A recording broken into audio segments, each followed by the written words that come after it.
You have told them that it's all about grace, it's all about love, it's all about, regardless of how they live their lives, they will end up in heaven. You have deceived them. You keep telling them that they just need to believe in Jesus and that's all. No. One message that has almost disappeared from many pulpits is the message about hell. In fact, it's a taboo to talk about hell in some churches. And the reason usually advanced pastors say that we don't want to scare people, we don't want to scare believers. It is so difficult nowadays to enter a church and you hear the pastor talking about the existence of hell. And so many Christians or believers are in the church, but they really do not have a revelation of the place called hell. And some of them do not really think that they can end up there. Regardless of how they live their lives, they have this belief that they will end up in heaven.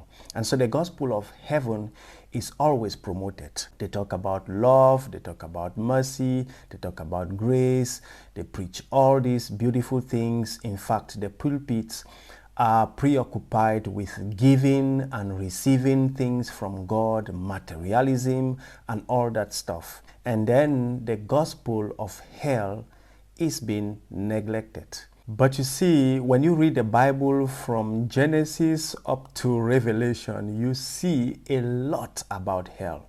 In fact, Jesus Christ in his ministry talked a lot about hell. He spent so much time talking about hell and how we need to avoid that place. Nowadays, we are not talking about how to avoid that place. If you read the letters of Paul, you will see Paul warning Christians about so many things that believers shouldn't engage in to prevent them from ending in hell. And because we don't talk about hell, many people don't fear God. They have transformed God into this money-giving machine that satisfies the desires of their heart. They have no form of fear for God. They live the way they want. They do what they want because they have not seen the other part of God. They do not understand God's wrath, and they do not understand the danger of getting caught in God's wrath. And the Bible says clearly that if there is someone you need to fear God.